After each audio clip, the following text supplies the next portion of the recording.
¿Qué es la perseverancia de los santos? ¿Qué es la perseverancia de los santos? Hay un miedo que inunda el corazón de los cristianos a veces. Y es un miedo paralizante y muy feo. Y es, ¿podré seguir siendo fiel?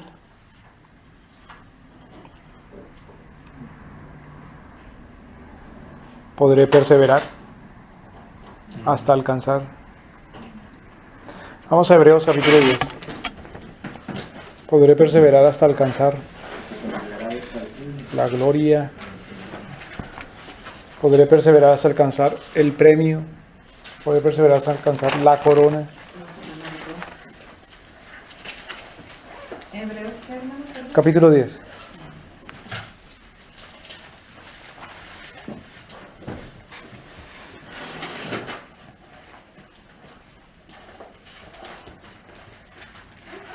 Hebreos capítulo 10, versículo 39.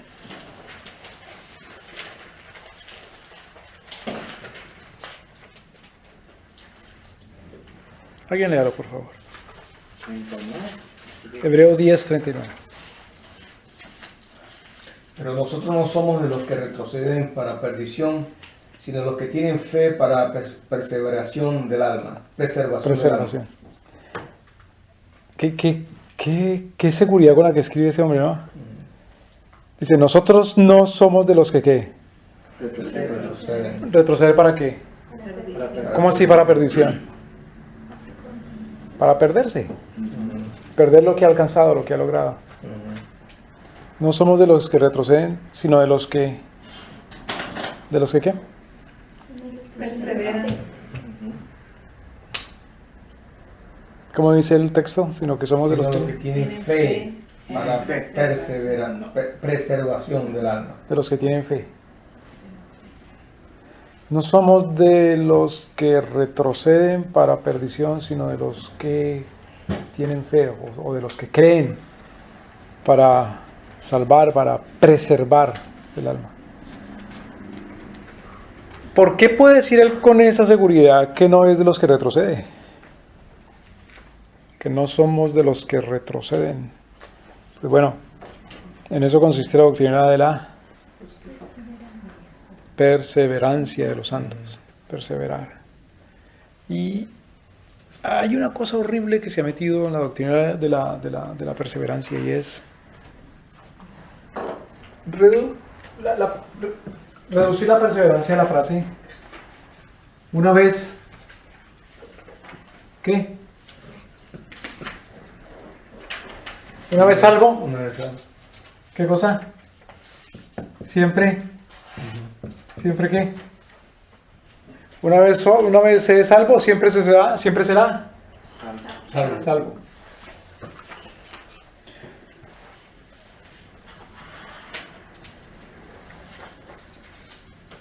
Si se entiende bien la palabra salvación, está correcto. Si se entiende bien la palabra salvación, está correcto. Si no se entiende bien la palabra salvación y dice que todavía es salvo o siempre será salvo, está en un grave peligro. Gravísimo. Si uno dice, una vez tengo lo que Dios me ha prometido y Dios promete, juntamente con la cosa que me dio, Dios promete no quitármelo nunca.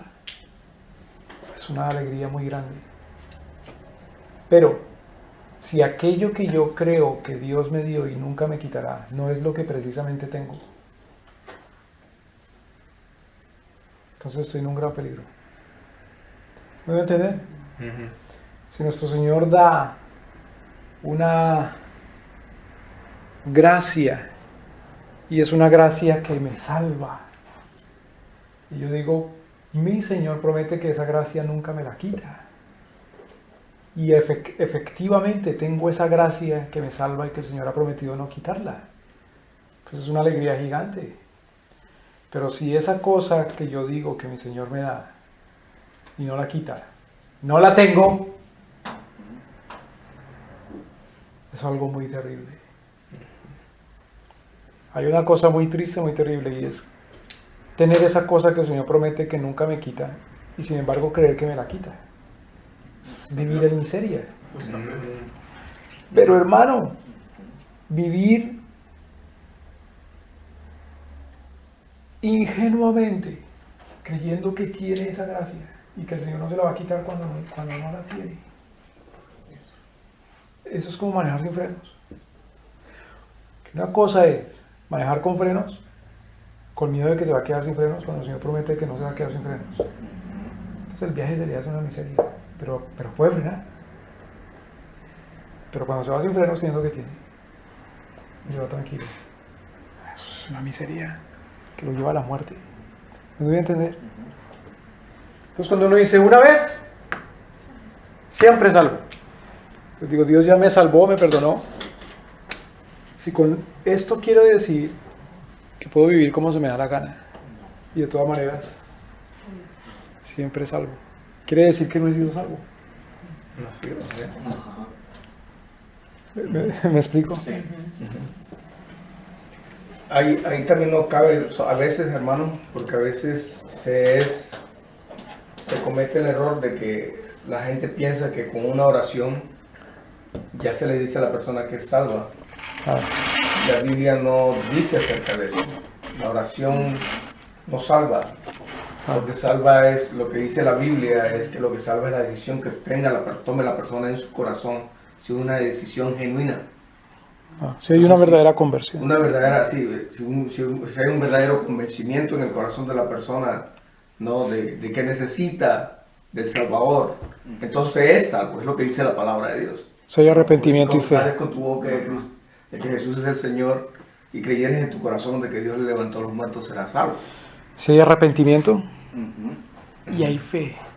Sí, o sea, no es solo es por una confesión pública, porque está el que hay dentro de mi corazón y de mi mente, el por qué lo estoy haciendo.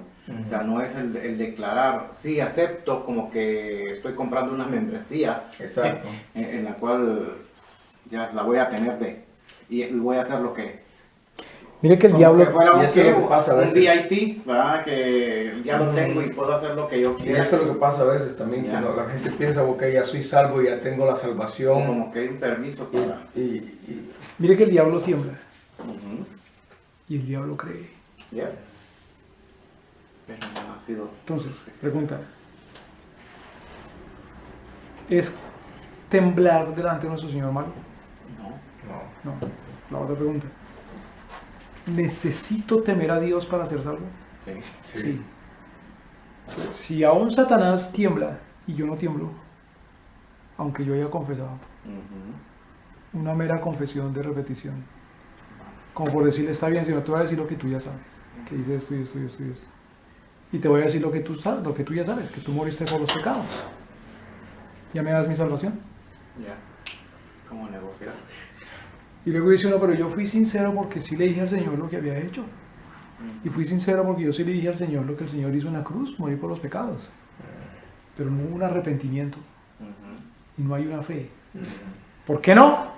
Porque el Señor no lo ha Reformado, ¿no? regenerado inicialmente. Ujú. Entonces eso, por supuesto. Ujú. Por supuesto, la pregunta es si es uno salvo. Y uno es salvo si Cristo lo salva. Amén. Y Cristo lo salva a uno si de verdad Cristo murió por los pecados. Y si de verdad Cristo lo regeneró. Y por lo tanto Cristo le dio la conversión. Es decir, hay un arrepentimiento genuino y una fe genuina.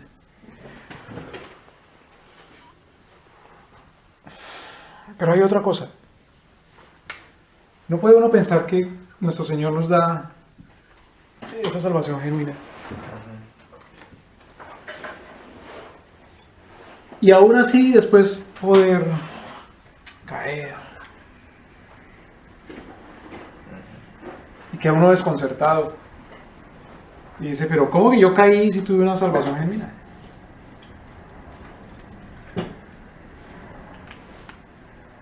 ¿Puede ser posible que uno se caiga de la salvación genuina?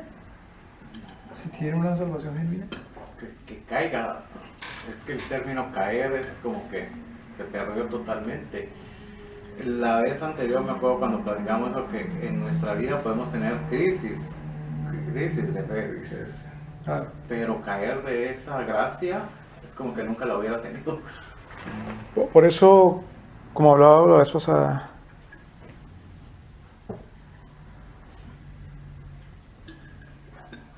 se han creado doctrinas de caída con respecto a la caída.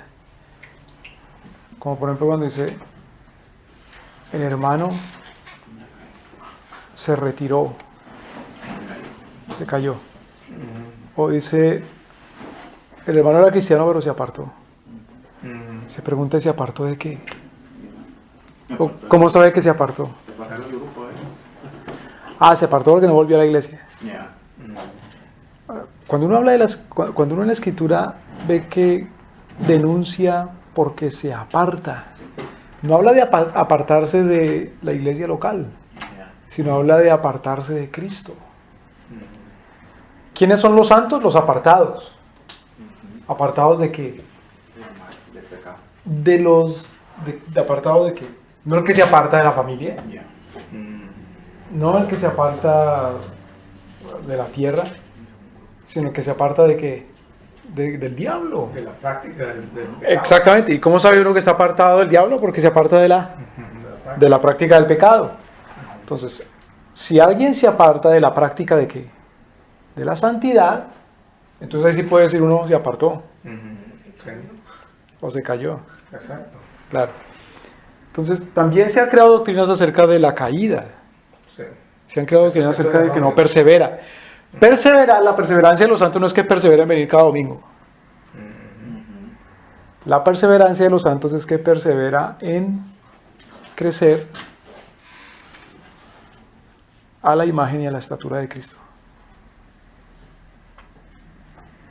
Perseverar, o la doctrina de la perseverancia de los santos, es aquella por la cual entendemos que el Espíritu Santo promete, quiere y cumple por su poder preservar, ya no perseverar sino preservar a los regenerados para que no caigan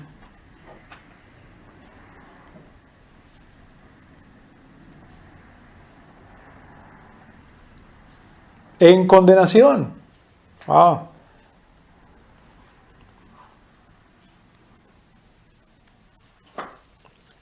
¿Lo pueden leer, por favor? La perseverancia de los santos es aquella por la cual entendemos que el Espíritu Santo promete preservar a los regenerados para que no caigan en condenación. Claro. ¿Cuánto entendemos? Quiere, promete, Pues, promete, preserva. quiere, promete, preserva a los Ok. regenerados. Él promete, él quiere y tiene el poder de... Uno puede prometer, pero no querer.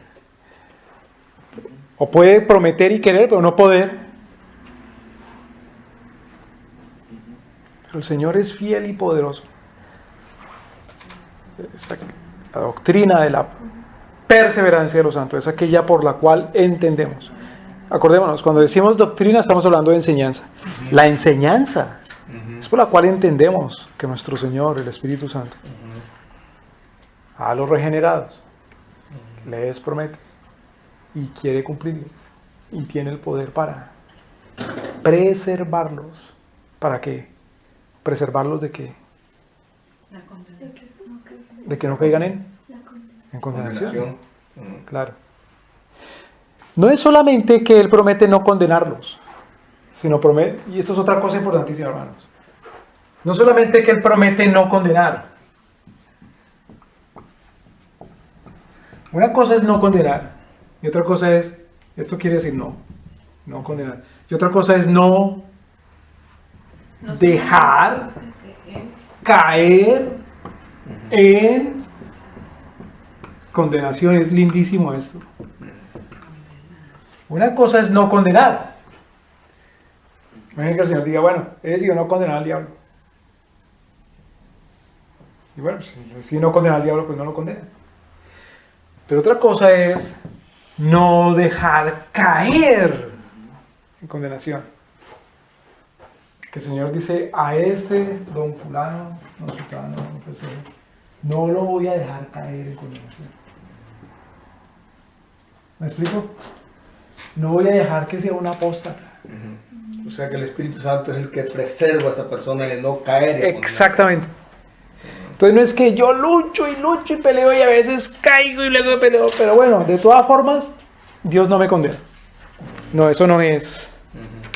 Esto no es la doctrina de la perseverancia. La doctrina de la perseverancia es que el Señor no me deja caer en la condenación.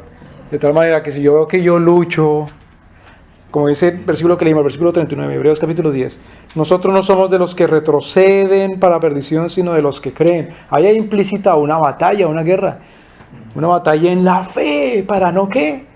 Para no retroceder. Hay títulos de películas, retroceder, nunca rendirse jamás. 1, 2, 3, 4, 5, 6, 7, 8, 9. Bueno, el título. La doctrina de la perseverancia no es que el hombre tiene ahora de parte de nuestro Señor una gracia autónoma, de luchar él en fe para no caer. Eso no es. Sino que el hombre es auxiliado permanentemente, las 24 horas del día, todos los días, cada segundo. Es auxiliado en fe. Es levantado, es fortalecido, es consolado, es amonestado, es enseñado, es instruido, es corregido.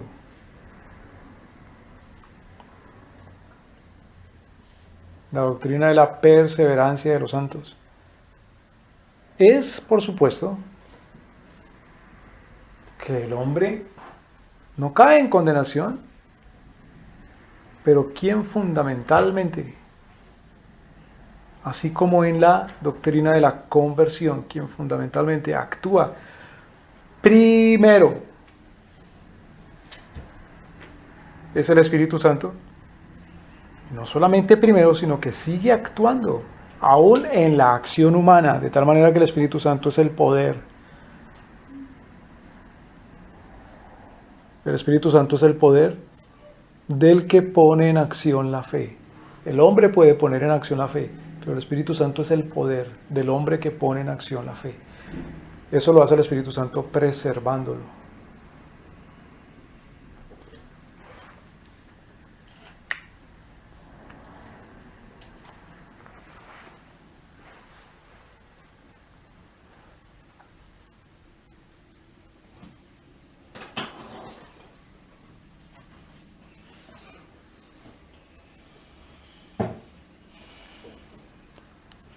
Es que precisamente la fe cristiana se diferencia de la fe humanista, en que la fe humanista es creer en que humanista, claro, es creer en uno. La fe humanista cree que el hombre puede dejar el vicio, y la fe humanista cree que el hombre puede perseverar. La fe fe cristiana, cree que Cristo puede hacerlo dejar el vicio y Cristo puede ayudarlo a perseverar, que es fe cristiana, no fe humana. ¿Me debo entender, hermano? Entonces, muchas cosas acá, está bueno. La perseverancia de los santos, primero que todo, no es simplemente una vez salvo, siempre salvo, sin siquiera ser salvo. Pero si soy salvo, sí, seré salvo. Segundo, la perseverancia de los santos no es que siendo salvo seré siempre salvo, porque el Señor me da una gracia autónoma para yo perseverar. ¿Cómo así una gracia autónoma para yo perseverar? Cuando éramos chiquitos y no teníamos juguetes de pila, sino juguetes de cuerda. Si es que había. Y si es que había para eso. Si no era el caballo de palo. Se inventaba uno. Sí, claro, si uno es que era la pelota de trapo. De calcetines. Entonces agarraba uno el carrito, el juguetito y le daba. Entonces le daba una potencia autónoma al juguete. Una potencia quiere decir una energía, es decir, una capacidad de trabajo. La capacidad de trabajo se la transmitía uno al juguete a través de una acción mecánica, manual. Pero una vez que retiraba la mano del botoncito que activaba la cuerda, ya dejaba de transmitir la potencia. Y dentro del muñequito, dentro del juguetito, dentro del carrito, ya quedaba la potencia necesaria para que se moviera. Eso no es la fe cristiana. Esa fe se llama, claro, es humanista. En teología, en filosofía tiene un nombre, deísta. Deísta. Que Dios sí es el autor, Dios sí es el creador, Dios es el iniciador, pero le deja autónomamente al hombre la capacidad de razonar. Le deja al hombre la capacidad de creer. Le deja al hombre la capacidad de arrepentirse. Le deja al hombre la capacidad de ser justo. Esa no es la fe cristiana. La fe cristiana es aquella por la cual nosotros estamos convencidos de que separados de Él, todo podemos. Nada. Algunas cosas podemos. Dice, hermanos, que si dice nada es que nada es nada, absolutamente nada separados de Él.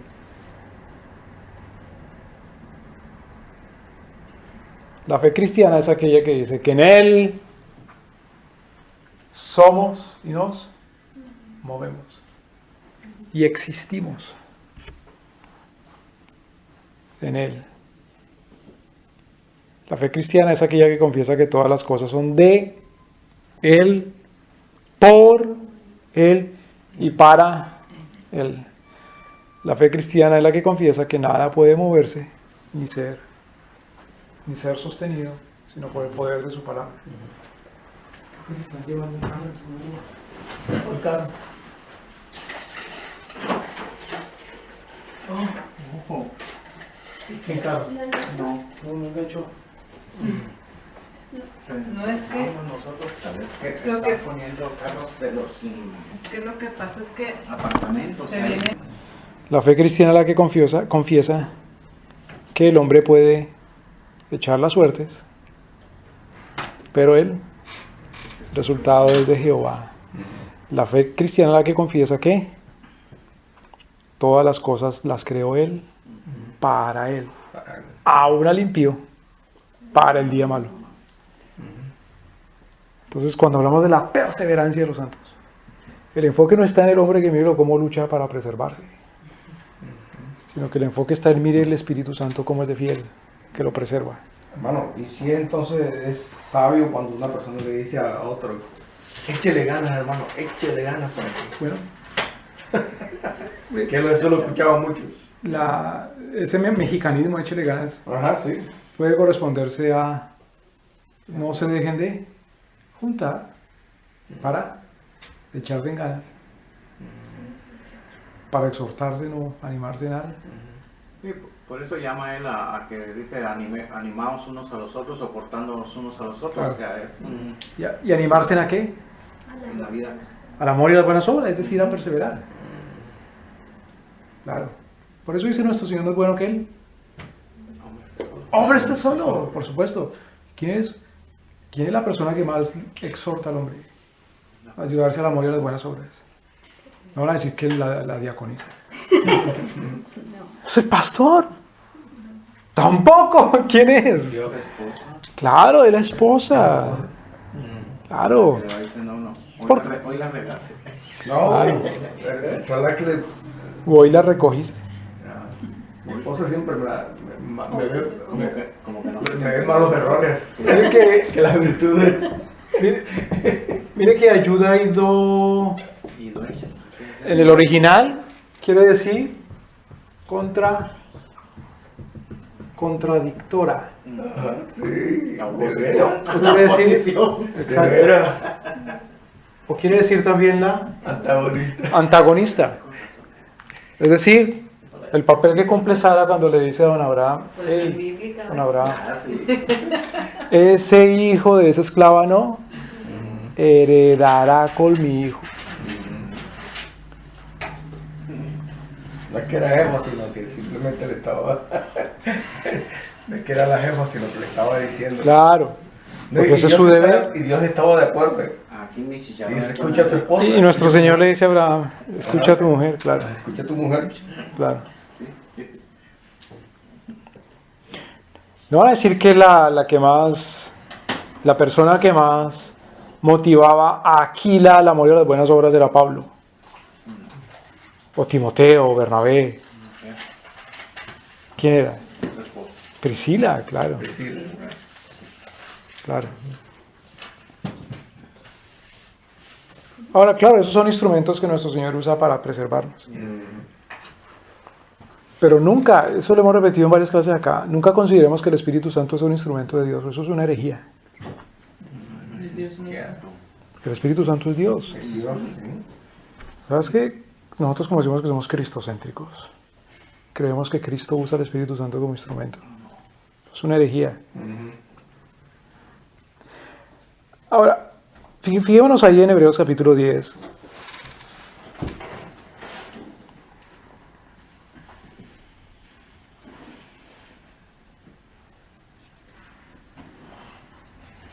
El versículo 23 en adelante. Se me perdió la Biblia. Hebreos 10, Versículo. 23. Alguien léalo, por favor. 5. Hebreos 10, 23. 10:23. Ah, 10:23. Por la fe Moisés, cuando nació, fue escondido por sus padres. Capítulo 10. Capítulo 10. 10, 23. Creo que está en el 11. Me salté la hoja. 10:23. Oh. Mantengamos firmes sin fluctuar la profesión de nuestra esperanza, porque fiel es el que prometió. Dice, ve, mantengamos firmes la perseverancia en lo que le toca al hombre, es una firmeza. Pero ¿por qué razón puede ser uno firme? Porque Él es el que nos sostiene. Porque Él es el que prometió. Y porque el que prometió además es fiel. Versículo 24. Hermano, una pregunta Ajá. que se me olvidó. En este versículo se basan algunos cuando dicen que la salvación se pierde, en el sentido cuando dice el que perseverare hasta el fin, pero lo enfatizan en la persona en sí. Cuando ahí dice el que perseverare al fin es porque se mantiene, o sea, ha sido salvo y se mantiene en esa conexión, y es el Espíritu Santo el que lo sostiene. el que lo sostiene a llegar a eso. Claro. Si yo soy deísta, otra vez, ¿qué es deísmo? El que pone su fe en él mismo, en el hombre. Acordémonos del reloj de cuerda. Yo le doy cuerda al reloj y no estoy cada segundo moviéndole, a no ser que esté dañado el reloj. Pero si yo le doy cuerda al reloj, no estoy cada segundo moviéndole el segundero, y cada minuto el minutero, y cada hora el horario, pues imagínense. El deísta tiene fe como el que le da cuerda al reloj. Y dice, Dios me dio cuerda. Como Dios me dio cuerda, yo puedo cumplir. Pero Dios me da cuerda ¿cuándo? Cuando tuve fe, cada mañana cuando oro. Y ciertamente que uno cuando ora, bueno, carga su energía, las pilas, como lo quiera llamar. Pero ese no es su instante, su momento, su tiempo de intimidad con Dios. Sino que Dios promete tener intimidad con nosotros cuando. Sí. Siempre. ¿No entender la diferencia?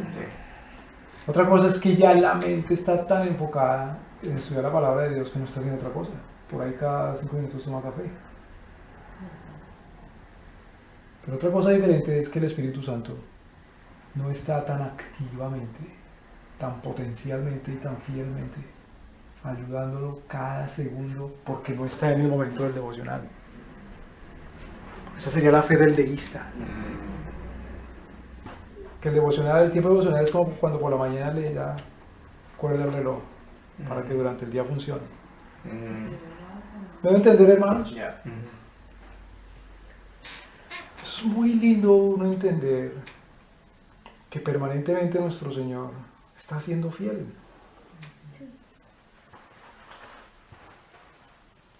Mantengamos firme sin fluctuar la profesión de nuestra fe, porque fiel es el que prometió. Dice, mantengamos firme, si dice mantengamos firme sin fluctuar, no está diciendo manténgase firme todos los días por las mañanas haciéndose su devocional. Cuando dice mantengámonos firme sin fluctuar, no dice manténgase firme con la disciplina o la rutina, qué sé yo, de disciplina, como le llaman ahora, disciplinas espirituales. De tal hora a tal hora el estudio, de tal hora a tal hora hace un ayuno, tal día hace no sé qué. No, cuando dice mantenga firme, cree en Dios permanentemente y tema delante de Él.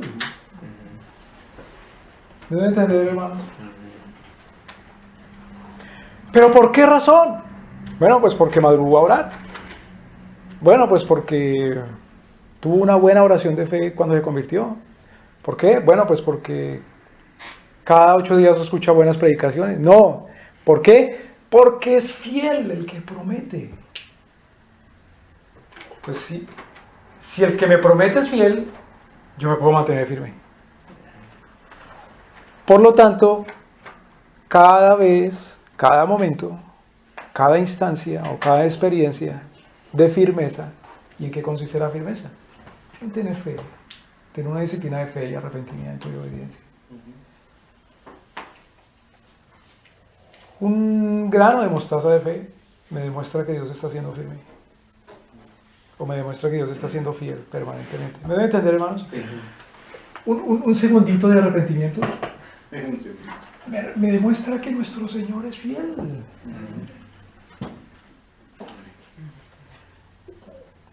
Una instancia de vergüenza por mi pecado. O una instancia de vergüenza de solo pensar que lo haga. Me está demostrando que Dios es fiel. Cualquier obra grande, mediana o pequeña, que la gente vea o que la gente no vea, pero que sea una obra digna de arrepentimiento, me demuestra que Dios es fiel. Sí, pero, sí, y esto no pelea con lo que está mencionando usted, el devocional en la mañana y todo eso. O sea, eso es algo que uno hace como un ejercicio, por decirlo así, o sea, una lectura y todo. No es que dependa uno del devocional en sí para mantenerme. O sea, no porque no lo hice hoy. Ya, porque si yo dependo de eso hoy, muchas veces, como le dijera, por los azares de la vida y todo, ok, no pude orar en la mañana. Si ya no oré en la mañana, ya como que... exacto, entonces, eso lo hace uno como un ejercicio o algo, pero la fe, o sea, sabiendo que Él preserva mi salvación, es porque es constante, ¿ya? Es constante, es en Él, no en los ejercicios o las tareas que tenga que hacer. El deísta es un supersticioso. Ya. Sí. Porque la superstición consiste en darle un valor espiritual A lo que no tiene. a lo que no lo tiene. Ya. ¿Tiene un valor espiritual el ayuno? ¿Espiritual? Claro que sí. ¿Tiene un valor espiritual el estudiar la palabra de Dios? Todo. ¿Tiene un valor espiritual meditar en la palabra? Todo. ¿Tiene un valor espiritual orar? Todo. ¿Tiene el valor espiritual de ser el poder para mantenerme firme? No. No. Ahí está la diferencia.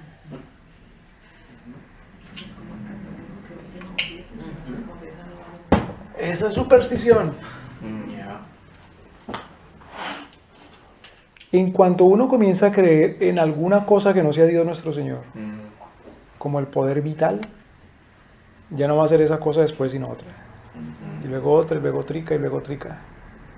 Y va a tener su buen panteón de imágenes y de ídolos. Entonces, dice que Él es fiel porque Él prometió. ¿Fiel de qué? De mantenernos firmes sin fluctuar. Ahora, ¿sin fluctuar qué cosa? ¿Cómo dice el versículo 23 otra vez? Mantengamos firme. Vamos sin fluctuar la profesión de nuestra esperanza. ¿Qué es profesión? Confesar, ¿no? Es la confesión. Se dice, esté hablando y confesando, bla, bla, bla, bla, y confesando. La confesión cristiana es un testimonio delante de un juez.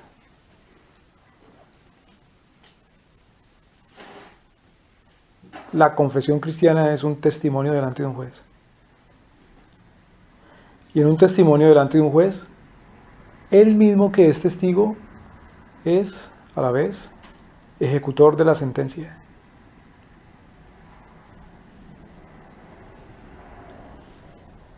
¿Cómo así? En la Escritura, el que confiesa delante de un juez es un testigo y por lo tanto tiene derecho y el deber de ejecutar la sentencia.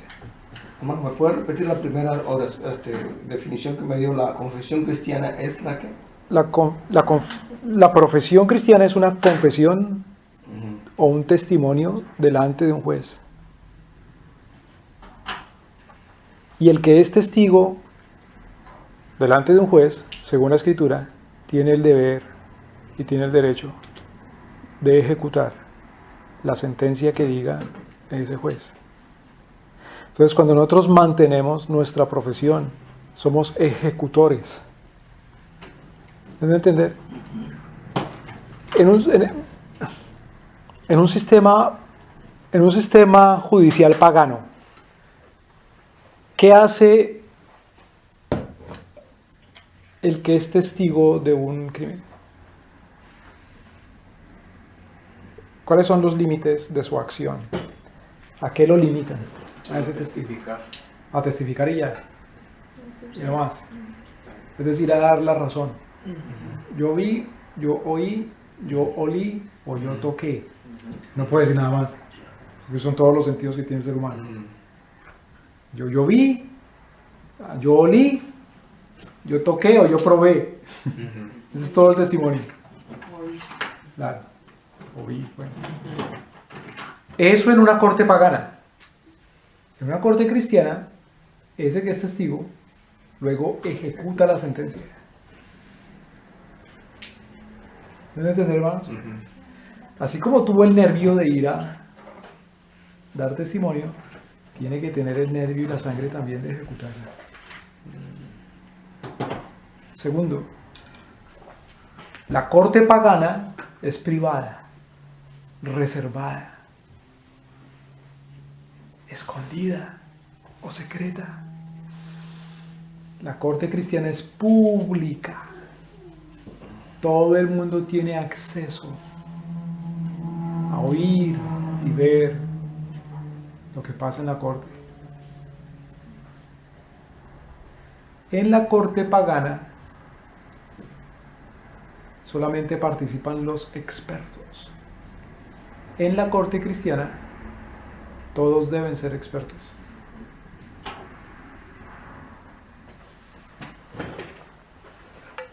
Cuando uno mantiene firme sin fluctuar la profesión de su fe,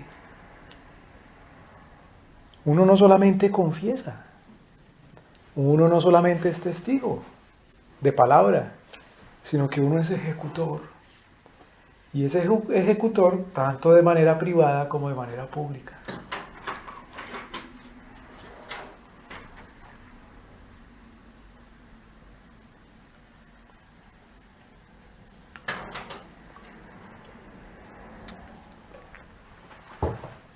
Y dice, considerémonos, versículo 24, alguien léalo por favor. Y considerémonos unos a otros para estimularnos al amor y a las buenas obras. Es decir, los miembros de la comunidad del pacto animan a otros miembros a perseverar. Entonces pregunta, hay unas personas llamadas en la comunidad del pacto para que sean provocadores unilaterales al amor y a las buenas obras y no provocados ellos mismos al amor y a las buenas obras. Otra vez, En la comunidad del pacto. ¿Cuál es la comunidad del pacto? ¿Cómo se llama esa comunidad? 3 o 4 nombres. Iglesia, Los hijos de pueblo, Dios. Iglesia, nación, pueblo, nación. hijos de Dios, nación. Ok. ¿Cuántos pueblos? Uno solo. Hay unos llamados escogidos para ser provocadores al amor y a las buenas obras y otros escogidos y para ser provocados, No. sino que dicen unos a otros.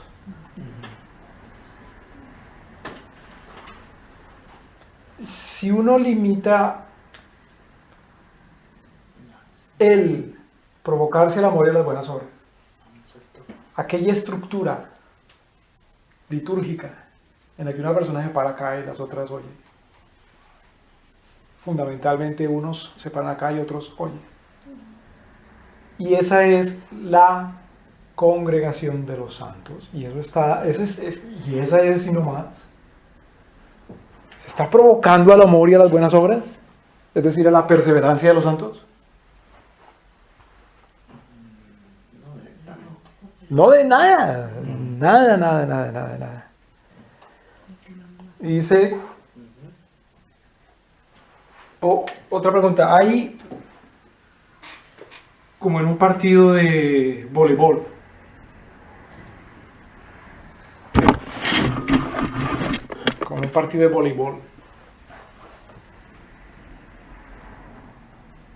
la cancha de voleibol está separada en 2 partes iguales y hay una red en la mitad y hay un grupo de, creo que son 6 Son 6. en cada lado, y estos le mandan la pelota a estos la reciben y se la mandan a estos. Entre estos sí pueda que se manden la pelota, pero el objetivo es mandársela al otro, que el otro la reciba al otro equipo. Entonces la perseverancia o la perseverancia de los santos, que incluye animarse unos a los otros, está diseñada de tal manera que hay unos que animan a los del otro lado y a su vez los del otro lado animan a los de este lado, o está más bien en que todos se animen, todos pasándose la pelota igual. Todos tienen que estar activos. Claro, Los 6, los 12. ¿me debe entender, hermanos? Es que todos tienen que estar activos porque no saben ¿Para dónde va? a dónde va a ir la bola. El hueco donde la Claro, bola. que ahora- el mismo. Ahora, ¿activos en qué? En no dejar caer la pelota. Que no le dan punto. Claro, activos en estarse animando Animando. a perseverar. Animando a perseverar. Ya. Claro.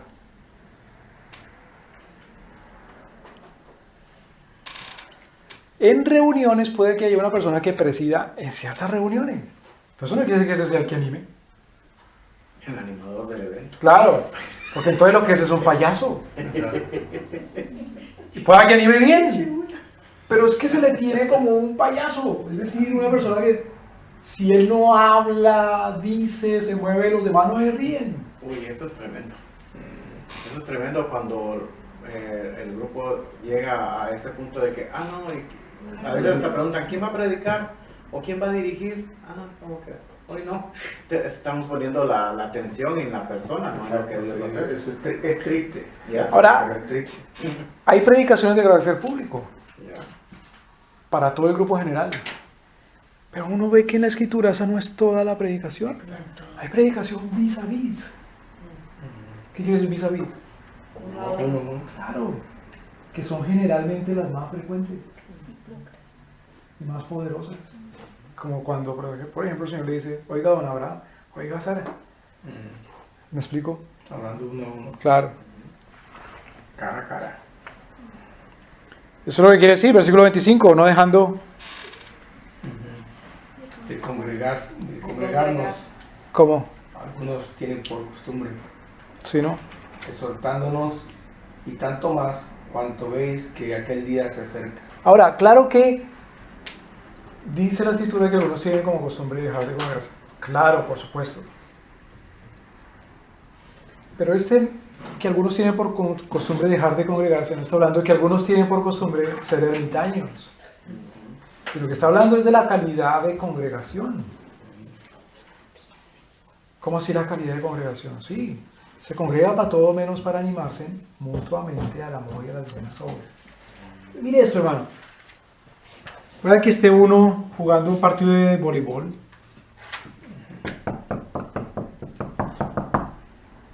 En donde solamente hay de aquí para allá, de aquí para allá, y por ahí de pronto de allá para acá, de allá para acá. Pero no entre todos. Esto es lo que el Señor dice, así como tiene por costumbre, no. ¿Me debe entender? Nuestro Señor no está hablando ahí y diciendo, congréguense y ya, o júntense y ya, sino que su junta sea para Ánimo. animarse al amor, Modificación, sí. al amor y a las buenas obras. Es para eso. La superstición está en que la junta no es buena, sino es, ¿qué dijimos? La superstición es deísta. Cree que el poder está en los hombres y en las cosas de los hombres o de la creación. Un poder que Dios les puso ahí y el Señor se retira. Pues hay cierto ambiente más bueno porque no es en determinados edificios o en determinados campos o con determinada estructura litúrgica o devocional o en determinada institucionalidad. Dice, mira, yo sé que uno no se separa de Cristo porque se separa de una iglesia, sino que se separa de Cristo cuando deja de hacer lo bueno. Por eso es que cuando alguien se va de aquí, yo le digo, busque una buena iglesia. Y si yo lo llamo y le pregunto en qué iglesia está, y no me contesta que está en una iglesia, entonces le digo, está separado del Señor. ¿Eso está bien? No. ¿Cómo sé yo que no anima a otro al amor a las buenas obras? Y no lo animan a él. Porque no está en una cosa que yo le llamo institucionalmente iglesia.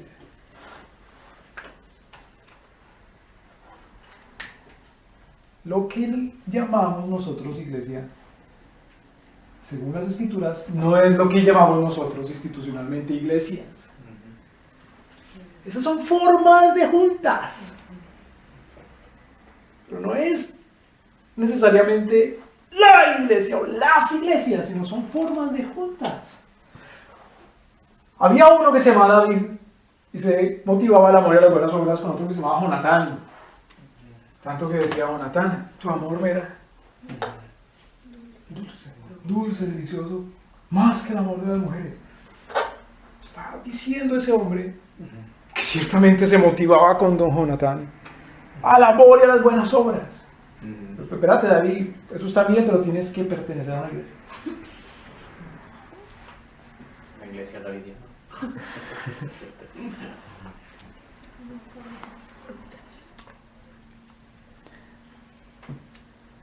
Eso lo digo, hermano, porque es que hoy día, cuando se habla de la perseveración de los santos, de la perseverancia de los santos, cuando se habla de que una vez salvo, siempre salvo, cuando se habla de que Dios no lo deja a uno caer, cuando se habla de que Dios no lo deja a uno apartarse, las iglesias mismas tienen la culpa de dar a entender a la gente que no lo deja caerse en la iglesia. Al punto que dice, tal persona ya no vino con nosotros, ahí está escrito. Si hubiera sido de nosotros, no se hubiera ido, porque escrito está. No se refiere a eso. Así es. Estaban con nosotros, pero no eran de nosotros. Pero no está hablando de la iglesia local, o lo que llaman iglesia local. Está hablando de que no tiene comunión, porque el apóstol Juan, cuando comienza la carta, primera de Juan capítulo 1,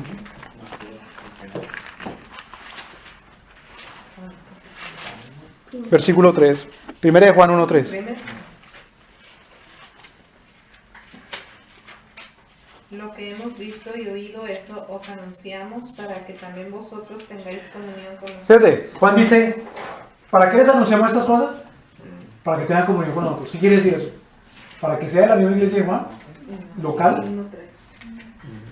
o para que sea la misma iglesia local de alguno de los otros apóstoles. No. Eso no quiere decir, eso no es lo que quiere decir tener comunión. Dice Juan, nuestra comunión verdaderamente es con el Padre y con su Hijo Jesucristo. Si hay una persona que tiene comunión con el Padre y con su Hijo Jesucristo, ¿con quién tiene comunión? Con todos los demás que tienen comunión con el Padre y con su Hijo Jesucristo. Pero ¿cómo va a tener él comunión conmigo si no ni siquiera le conozco? Bueno, pues si tiene la oportunidad de conocerlo y los dos tienen comunión de verdad con el Padre y el Hijo, se van a conocer. No tienen que estar metidos, inscritos en una institución o en una forma institucional ya artificial, humana. Cualquiera que ella sea. ¿Me deben entender, hermanos? ¿Por qué 2, 3, 4, 5, 10, 20, 30 o 500 no pueden ser buenos amigos y ni van a hacer la mayoría de las buenas obras, aunque todos no pertenezcan a una cosa institucional que la gente dice, uy, sí, parece una iglesia, sino que parece de verdad un cuerpo activo siendo fiel a Cristo? ¿Me explico? Hay una inmensidad de casos, hermano, pero nosotros nos olvidamos de la historia de la iglesia. Hay inmensidad de casos. Una comunidad de creyentes que cuando tenían la oportunidad se reunían en la casa de este o de aquel, o en el club tal o en el club otro, para hacer planes de cómo acabar con la esclavitud en Inglaterra y en el mundo. Animándose mutuamente al amor y a las buenas obras, buscando en las escrituras que Dios lo quiere, y orando los unos por los otros, y estando activos en ese plan. ¿Me doy a entender, Sí. hermano? Sí, o sea, no es el hecho de que nos agrupemos dentro de un edificio el que nos hace parte de la iglesia, sino que es la salvación, la regeneración que Cristo nos ha dado, que somos por ello parte de la iglesia. O sea, yo entiendo en el sentido de que tampoco pelea esto con que pues haya una institución, ¿ya?, donde practiquemos ciertas condiciones o ciertas enseñanzas y esto y el otro. O sea, no pelea esto con que pertenecemos a la iglesia en sí. O sea, cuando ya yo quiero, si yo como pastor quiero agarrar este grupo y ponerlo acá y cercarlo y decir solo nosotros somos la iglesia, solo nosotros nos vamos a salvar o somos salvos, ahí sí hay un grave error doctrinal, de enseñanza y de todo. Hay una categoría de personas que la escritura le llama anticristos, y son los que se oponen a Cristo. Cuando unos apóstoles le dicen a Jesús, Señor, mire que hay unos que están haciendo que en tu nombre están Sanando. y echando Demonios. fuera demonios. Y nosotros, y el Señor que les dice, no se lo, porque el que no está en contra de nosotros, Conmigo es. en contra mía es conmigo, es con nosotros. Entonces, si yo veo que alguien está haciendo la voluntad de Dios, está cumpliendo los 10 mandamientos y está haciendo y animando para que otros los cumplan, y yo digo, pero estos no se congregan, oígame cómo vamos su iglesia, y quién es su pastor, y quiénes son los ancianos, y cuándo se reúnen, a qué hora los domingos, y qué actividades tienen en ministerios, cuánta gente viene. Y me dice, no, ¿cómo así que quién es su pastor? Sí, ¿quién es el pastor? ¿Pero qué es lo que quiere decir con eso? Y uno ni se va a explicar qué es el pastor. Es el que predica. Ah, no, sí, predicamos, sí, nos leemos, y nos animamos y explicamos y decimos esto es la Biblia, sí. ¿No tiene pastor? ¿Qué quiere decir con pastor? Pues eso, que le estoy diciendo, entonces sí hacemos eso. ¿Y a quién le rinden obediencia? ¿Cómo así que a quién le rendimos obediencia? Sí, ¿a quién le obedecen? No, ¿a quién? No hay nadie. ¡Ah! No le obedecen a nadie, es decir, que si alguien entra en pecado, lo amonestamos. Entonces sí hay obediencia. Sí, pero no a un alguien, lo que se amonesta en el Espíritu. Porque hay una cabeza, que es Cristo. ¿Me deben entender, hermanos? Porque esa es la perseverancia de los santos. La perseverancia de los santos es, otra vez, ¿qué cosa? Que el Espíritu Santo es ¿qué? El que actúa, el que persevera, el que guarda. Para no dejar que Caer. ¿en la qué? En la condenación. En la condenación. Ahora, Juan capítulo 3 dice, y esta es la condenación, versículo 18. ¿Cuál es la condenación?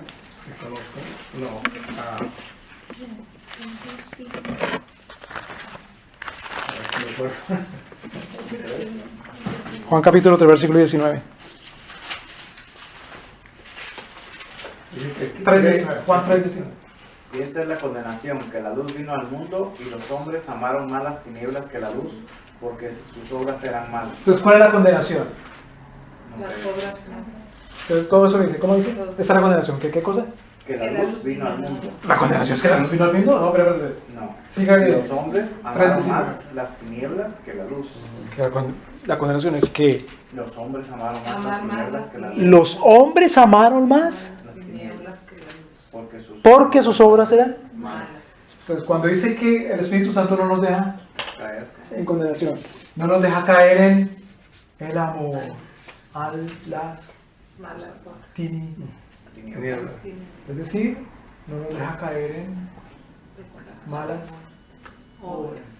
el amor a las malas obras.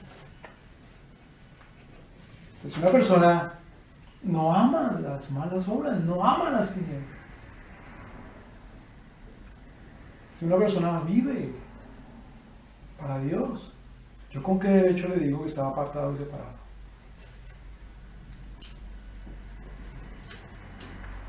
Hermanos que no se ha bautizado, hermanos que no recibe la cena, hermanos que no va a los retiros, hermanos que no diezma ninguna iglesia.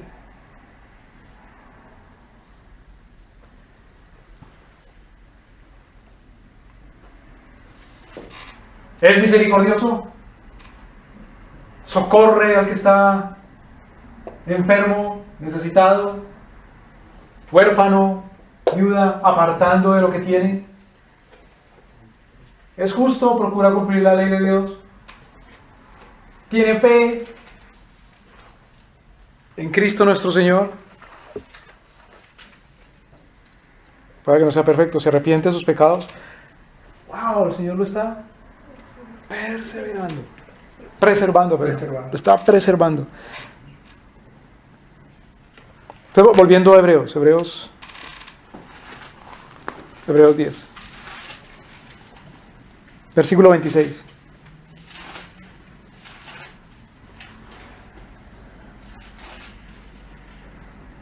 Porque si pecaremos voluntariamente después de haber recibido el conocimiento de la verdad, ya no queda más sacrificio por los pecados. Ok, ¿qué quiere decir eso de si pecamos voluntariamente? Pregunta. Cuando uno peca, generalmente no lo hace voluntariamente.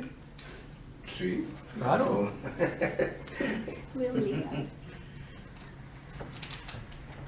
O dice uno, que el diablo se me metió. Por si me tentó. Se me metió una diabla. Todos le echan la culpa al diablo. Sí, gracias, Miguel. Como decía un señor, no, yo no soy yo, son estas rateras. Las manos. Las manos son estas rateras. ¿Qué quiere decir si pecamos voluntariamente? Bueno, hay que seguir leyendo. ¿Qué quiere decir eso de que si pecamos voluntariamente después de haber recibido el conocimiento? Ya no queda más sacrificio. Espérate, hermano, te equivocaste, porque al principio dijiste que el Señor preserva. Y ahora dice que ya no hay más sacrificio. Si ya pecó, ahora ¿qué le queda por hacer? Ahí dice que ya no se puede. Ya no hay más sacrificio. Lo único que le queda hacer es el consejito que le dio la mujer de Job. A ver, maldice a Dios y muérete. ¿Qué tal el consejo de la mujer? Que Job le dice como una mujer cualquiera hablada, que no tiene conocimiento de Dios. No está queriendo decir que ya no hay esperanza.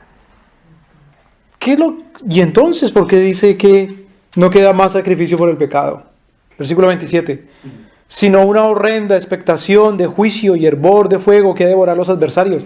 Fíjense que está hablando de la condenación. Lo leímos en Juan 3, que está la condenación, que los hombres... Amar más las tinieblas. Claro. ¿Qué quiere decir entonces pecar aquí voluntariamente? Amar Las tinieblas. las tinieblas. Aborrecer la luz y andar en sus malas obras.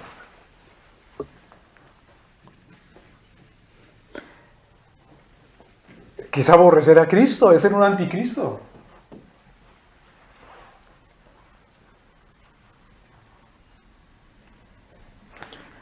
Aquí lo describe así desde el versículo 28.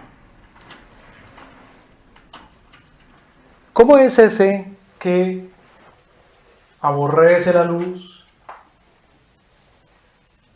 ama las tinieblas y anda en sus malas obras? En que aún después de haber conocido a Cristo, en que aún después de haber confesado con sus bocas, creyendo en su corazón, el que aún así después de haber enseñado la palabra de Dios y predicado. Versículo 28. El que menospreciare la ley de Moisés, por el testimonio de 2 o 3 testigos, muere sin ninguna misericordia. Versículo 29. ¿Cuánto mayor castigo pensáis que será digno? Claro, el versículo 28 dice, el que menosprecia la ley de Moisés, por el testimonio de 2 o 3 testigos, muere. De todos los, por violar cualquier mandamiento de la ley de Moisés, ¿muere? No por violar cualquier mandamiento de la ley de Moisés. La ley de Moisés dice no codiciarás. Pues solamente Dios sabe si codició uno o no. Si uno va y le cuenta a otro y dice, mire que tuve un mal pensamiento, y luego le cuenta a otro, y ese le cuenta a otros 2. Entonces ya hay 4 testigos que vienen y lo pueden acusar y lo pueden matar. No, porque no por cualquier violación de la ley de Moisés. Lo que está diciendo aquí es, el que es un contumaz y enemigo declarado de la ley de Moisés muere. Porque si es un contumaz y enemigo declarado de la ley de Moisés, pues viola a todos, lo menosprecia totalmente. Desde el pecado más grande hasta el más pequeño. ¿Cuánto mayor castigo? Peor aún. ¿Cuánto mayor castigo pensáis que será digno el qué? Va a decir 3 cosas. Primero, pisotear al Hijo de Dios. Acordémonos que el Señor Jesucristo dijo, el pecado contra... ¿será o no será? El pecado contra el Hijo. O la blasfemia contra el Hijo. Contra el Espíritu Santo. Claro, pero primero dice, la blasfemia contra el Hijo. Pero la blasfemia contra el Espíritu Santo. ¿Qué dice el Señor así? Es más importante el Espíritu. ¿Y por qué se contradice aquí aparentemente que dice el que menospreciare, perdón, versículo 29, el que pisoteare al Hijo de Dios? Porque blasfemar contra el Espíritu es blasfemar en contra de la palabra de quién? Del Hijo de Dios. De Dios, de Cristo. No es que el Señor estuviera haciendo una distinción, sino que el Señor está diciendo es lo mismo. No hay escapatoria, o sea, no puede decir uno, oh Señor, qué bueno, porque entonces ya puedo ser blasfemo de ti, no del Espíritu. Entonces me voy a dedicar a ser no cristiano, sino espiritiano, ¿no? Al fin y al cabo es más duro servirte a ti, porque... No, perdóname, es más duro servir al Espíritu Santo. Pero sí, es más duro servir. ¿Cuál le escogería mejor? Escogería al Hijo, servir al Hijo, porque es que si llego a blasfemar contra el Espíritu, me va mal. O escogeré al Espíritu porque si blasfemo contra ti, como sirvo al Hijo, me va bien. Es absurdo eso. Es que blasfemar contra el Espíritu Santo es blasfemar contra el Hijo. No hay escapatoria. Dice, como dice el Señor Jesucristo, ¿blasfemen contra mía? Bueno, hagamos de cuenta que no pasó nada. Pero es que al blasfemar contra mí estás blasfemando contra el Espíritu. Entonces vas a blasfemar contra el Hijo.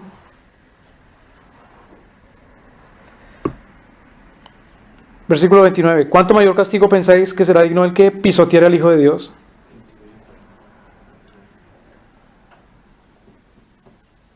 El Señor Jesucristo enseña en el Sermón del Monte. Cuando la sal no sirve para nada, Es desechado. ¿para hacer qué? Pisoteado, ya. Claro. ¿Cuándo pisotea uno algo? Cuando sirve. Cuando no sirve. El que considere, piense que Cristo no sirve para nada, que no es Señor, que no es Salvador, que no es Dios. El que considere, piense que no es de considerar que debemos humillarnos delante de Él. Se le pisotea. Primero. Segundo, que tuviere por inmunda la sangre del pacto, con la cual fue santificado. ¿Quién fue santificado? Pues Cristo. Fue separado, fue escogido por la sangre y para la sangre. ¿Qué quiere decir entonces tener inmunda la sangre?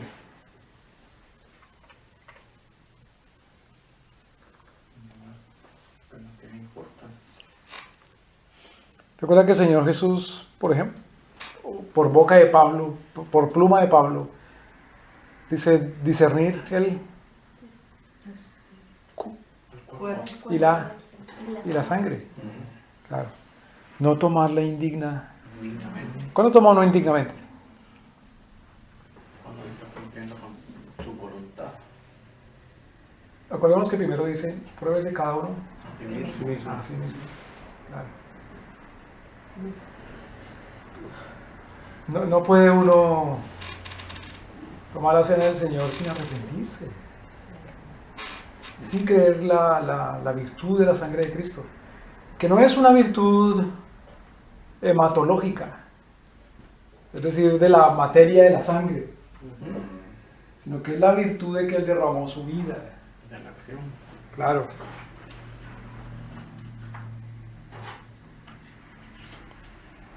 Versículo 29, en la cual fue santificada e hiciere afrenta al Espíritu. ¿Nos damos cuenta? La afrenta contra el Espíritu y la afrenta contra el Cristo. Otra vez, entonces, ¿por qué Jesús dice? Pues lo dice para dar a entender, para referirse de que no tiene escapatoria, de que blasfeme contra Cristo, porque está blasfemando contra el Espíritu Santo.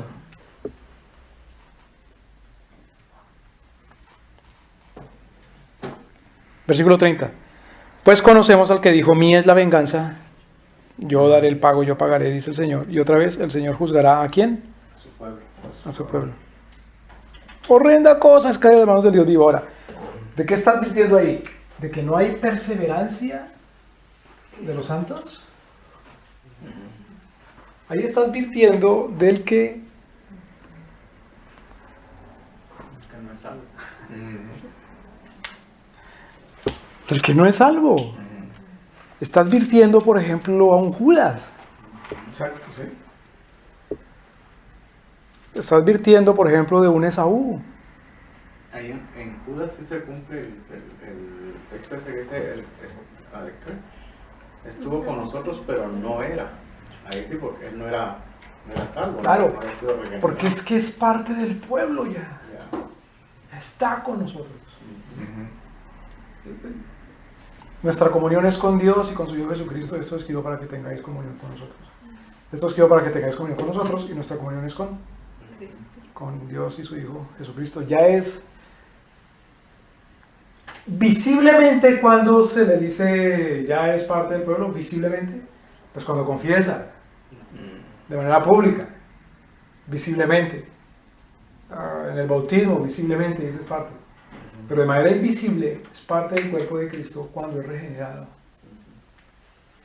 Y muchas veces puede manifestar, como dijo el hermano Reinaldo, muchas veces hace público y todo, pero no ha sido regenerado. Y a veces uno comete estos errores cuando uno empieza, hasta que uno no tiene el entendimiento de la palabra. Y luego dice, bienvenidos a la familia de Dios. Entonces, hay a veces que no es cierto eso, no se da como un hecho el que solo haya confesado, sino que se ve ya en el proceso. Ahora, por ejemplo, ¿en qué momento fue de la familia, del pueblo de Dios, el crucificado al lado de nuestro Señor? ¿En qué momento? El crucificado al lado de nuestro Señor que le dijo a nuestro Señor, ahora estarás conmigo en el paraíso. ¿Cuándo se arrepintió? ¿Y cuándo?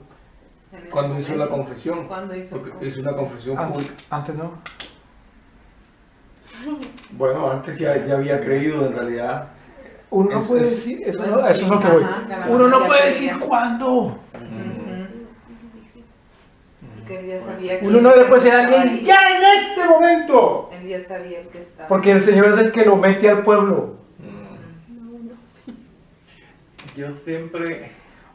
Déjeme pongo ese ejemplo, por favor. ¿Recuerdan cuando nuestro Señor dijo, hey, enano? A Saqueo. Oh, Saqueo. cholecito. El cholecito. Saqueo. Baja de ahí. Desciende de ahí. Porque es necesario que yo Pues, ¿qué pasa? me quede en tu casa. ¿En qué momento ese hombre fue recibido en el cuerpo de Cristo? No puede saber uno. Invisiblemente. No sabemos. No sabemos. Puede ser de- Segunda pregunta. Está pendiente. Cuando él confesó con su corazón, confesó con su boca creyendo en el corazón. Hermano, es que eso no es... Evidencia. Romanos capítulo 10 no es una fórmula para salvación, sino que es una expresión de lo que dice aquí Hebreos. Ya. Mantenga firme su profesión. Ahí está. Si alguien le pregunta, pues confiesa. Y su confesión es real, bíblica, del Espíritu Santo, si es salvo. Pero no está dando una fórmula para salvación, por favor. ¿Me explico, hermano? Sí. ¿Por qué la no lo caracteriza? Porque de otra manera, dicen lo siguiente: ciertamente no es salvo si su confesión no es verdadera. ¿Verdad? Claro, pero por otro lado, cuidado con decir ciertamente no es salvo si de todas formas no hace una fórmula confesional. Hermano, ¿usted es salvo? Sí. ¿Cómo sabe? Pues yo sé, porque la Escritura dice que el Espíritu Santo me da convicción de pecado, de justicia y de juicio. Punto. Me dice, hermano, pero debió haber pasado al frente. ¿Por qué? Levantaba la mano. Porque Romanos capítulo 10 dice que el que confesare con su boca. Entonces, en la interpretación bíblica, es decir, en la exégesis, toma ese pasaje separado de Génesis capítulo 1 hasta Apocalipsis capítulo 22. Por supuesto, se lleva la idea de que tiene que usar una fórmula. Ya. ¿Me van a entender? Ya. Pero lo que dice la Escritura es que si no pisotea la sangre de Cristo, que si no menosprecia al Hijo de Dios, que si no está en contra del Espíritu Santo, es salvo. Pero luego no es confesando, sí, confiésele a Dios sus pecados y cree en Él. No es dando testimonio claro de testimonio, sea fiel a nuestro Señor. Testigo fiel. ¿Me debe entender, hermano? No es una fórmula para salvación, porque otra vez eso es deísmo Eso es superstición. ¿Cómo así es deísmo? Es deísmo en el sentido que supersticiosamente le da fuerza a cierta obra material para que nuestro Señor diga, wow, ha cumplido el pacto. En el caso de la justificación, el que cumple el pacto es nuestro Señor. ¿Cómo cumple el pacto nuestro Señor? Dándome fe y arrepentimiento. ¿En qué consiste la fe y el arrepentimiento? En eso precisamente. El arrepentimiento en volverme de mis pecados. Y la fe en humillarme delante de nuestro Señor diciéndole, sí, eres tú el que me salva. Entonces ciertamente estoy haciendo una confesión. Ciertamente de corazón. Pero no estoy aplicando una fórmula. Una fórmula que es colectiva. ¿Me debe entender? Entonces siempre se ha enseñado eso, No siempre. porque yo siempre escucho. No siempre. Cada vez se les este nombre. Thurston. Charles. Creo que se escribe así. Charles Finney o Coney. Charles Finney. Un abogado a finales del siglo XIX que puso eso de moda en los Estados Unidos. Oh, ¿él fue el que hizo eso? Sí, él fue el que hizo eso. Y lo agarraron ciertos hombres muy influyentes en la comunidad evangélica. El más influyente de ellos, un tal Billy Graham. Graham. Un pobre Billy Graham. Claro. Claro. No, es pobre. ¿no? Está bien. Sí, está bien escrito. Sí. Pero ahora, aunque lo hubieran, dicen unos que siempre se hizo, ¿desde cuándo? Desde hace 20 siglos. Pero muéstreme en la escritura en dónde.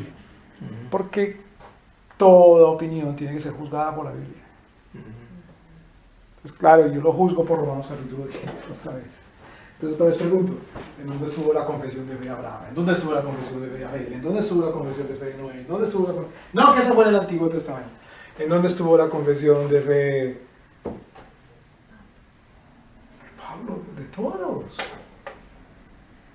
¿Tuvieron confesión de fe? Sí. ¿En qué consistió su confesión de fe? En eso, en cambio. dar Buenas testimonio. obras. En su cambio. Claro.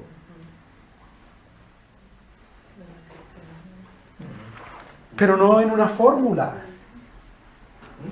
Porque, hermanos, mire, les voy a decir cómo se llama eso en el estudio de las religiones comparadas. Una fórmula hablada que por sonidos y palabras, bien se salva, se justifica. Eso se llama un mantra. Una palabra en sánscrito, creo, o en hindi. Es un abracadabra. Abracadabra, pato. Palabra mágica. Claro, es una palabra mágica. Es una superstición. Eso no quiere decir que yo no pueda entonces decirle a mi hermano, ¡hey! ¡Yo creo en Jesús! Claro que es legítimo. Pero es ilegítimo decir que una fórmula es la condición. Cuando hay una condición de la Escritura que es el arrepentimiento y la fe delante de Cristo. La pregunta de Chris es ¿cómo se sale a evangelizar? Y siempre han dicho lo que Porque lo que esperamos muchas veces, nosotros tenemos que ir a decir lo que Cristo ha hecho. Y decirlo. A veces dicen, haga la invitación, eso es a lo que tú te refieres, ¿verdad? Y si la persona no lo repitió, La invitación. tú dices, no hubo ninguno. ¿La invitación a qué? ¿A qué? Y ni siquiera es una invitación. Sí. Porque no es, ven te invito. Sí, esta Es es una- la expresión. ¿no? exhortación. Ujú. Pero tú no sabes cuántas de esas personas a las cuales tú les hablaste de Cristo, Se hayan arrepentido. Ajá, sí. Cuando ya Claro. se da la vuelta exactamente uno. ellos hicieron Claro. su... Ujú. Y posiblemente los 3 que apuntaste, sí, hubo 3 victorias, y esos los hicieron de... Ya, o sea, ese es el punto. Por eso la palabra dice, una parte de la semilla cayó a orilla del terreno, la otra cayó en piedregales, la otra... O se la comieron las aves. ¿A eso se refiere? No, Ah, no, yo ¿qué? entiendo, o sea, ahorita como que sí como lo procesa uno, pero Ya. por ejemplo, o sea, Ahora. yo tengo un poco tiempo en esto, ¿verdad? Y yo digo, wow, no siempre se ha ¿Arrepentidos de qué? enseñado, la enseñanza ha sido las mal, personas Sí. traen. ¿Arrepentidos de qué? de las malas obras, ¿Y creen en qué? en la luz que es Cristo.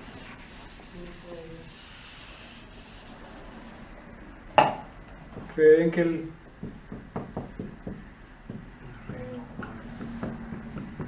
Se ha acercado. ya será? Cuidado, el reino ya está aquí. Creedlo.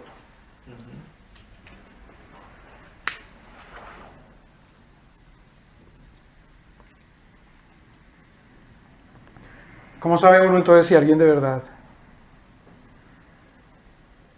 Por sus... Frutos. Sus frutos, Pero son frutos dignos de... Arrepentimiento. Claro.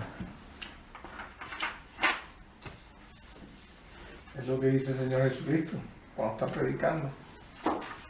Primeramente habla de los fariseos, le dice cuidado con los fariseos, porque son hipócritas, los rapaces, todas esas cuestiones. Ah, Y después entonces empieza a hacer las parábolas del árbol que da mal fruto, el que construyó sobre una casa, sobre la arena y sobre la roca y todo eso. En 1 Tesalonicenses 1:9.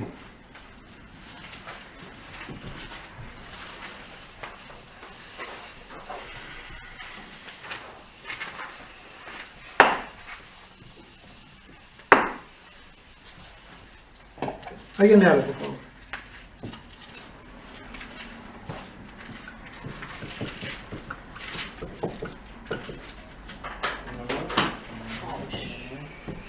Porque ellos mismos cuentan de nosotros la manera en que nos recibiste y cómo os convertís de los ídolos a Dios para servir al Dios vivo y verdadero. ¿Se dan cuenta?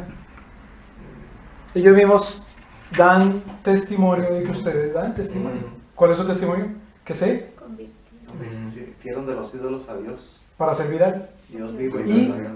Lo tercero, y... Y esperar de los cielos a su Hijo, el cual resucitó de los Eso es perseverancia de los santos. muertos. La perseverancia de los santos consiste en esperar la venida de nuestro Señor. ¿Cómo lo espera? Perseverando en la fe. Mira la diferencia de estas cosas. Arrepentidos y creed. Os ruego. Arrepentidos de qué? De las malas obras. Arrepentidos de las malas obras y creed. ¿En qué reino? Mira la diferencia. Te invito a la... Eso no es evangelizar. Otra cosa. Te invito a decir esto que yo voy a decir conmigo. Yo conmigo. Entonces, esto no es evangelizar y esta no es la justificación. Esto es evangelizar. El reino se acerca. Claro. El reino ya está. La justificación es la conversión. La justificación es que Dios le dice eres inocente. Acordémonos. Perdóname. La justificación es que Dios le dice Lo declara. lo perdono. Lo declaro justo. Aunque no eres inocente, te perdono. Lo declaro justo. Esa es la justificación. Aspecto legal. Ahora, ¿a quién se le ocurre ahora, uno conociendo el poder de Dios y su misericordia, decir que por una fórmula el Señor me declara justo? O por unir un grupo el Señor me declara justo. Y no por una conversión.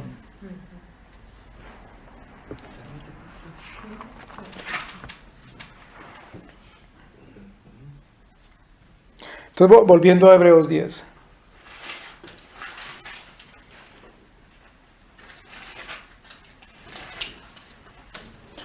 El versículo 29 habla de quién, de un convertido o de alguien que no es convertido, de un regenerado o de un degenerado. 10, 30. El 10:29 que estamos leyendo. Es de un no convertido. ¿De cuánto? De no. ¿Cuánto mayor castigo? ¿Pensáis que merecerá el que pisoteara al Hijo de Dios? No convertido. Si tuviera, bueno, Generado. eso no es ningún convertido. Entonces no se puede tomar este versículo para decir, no hay preservación de parte de Dios, no hay perseverancia de los santos, no hay seguridad de la salvación. Porque aquí no está hablando de un salvo. Y es lo que usan muchas veces para mantener que la salvación se pierda. Claro. Usted tiene que estar pendiente, usted tiene que estar, usted, ¿verdad? No el espíritu, Sí, sino que es lo que con algo que yo haga ya eché a perder, entonces tengo que empezar a... Por eso dice ahí, ya no hay más sacrificio, o sea, como que no puedo volver a empezar otra vez, pues entonces empiezo la carrera otra vez. Ahora, desde el versículo 32, comienza a hablar de un perseverador, en realidad de uno que ha sido convertido, en realidad de uno que ha sido salvo. Desde el versículo 32 dice, traed a la memoria los días pasados, en los cuales de haber sido iluminados. Claro, en el versículo 29 no habla de ningún iluminado. No ha sido iluminado por la luz, antes la odia y ama más la oscuridad. En cambio, del versículo 32, traed a memoria los días pasados en los cuales, después de haber sido iluminados, sufristeis gran combate de aflicciones. Por una parte, ciertamente, con vituperios y tribulaciones fuisteis hechos... Fíjense que esto ya pasaron por la tribulación. Fuisteis hechos espectáculo y por otra parte fuisteis hechos compañeros de los que han estado en igual situación. Y os compadecisteis de mí en mis cadenas, y el despojo de vuestros bienes padecisteis con gozo. A estos les despojaron los bienes.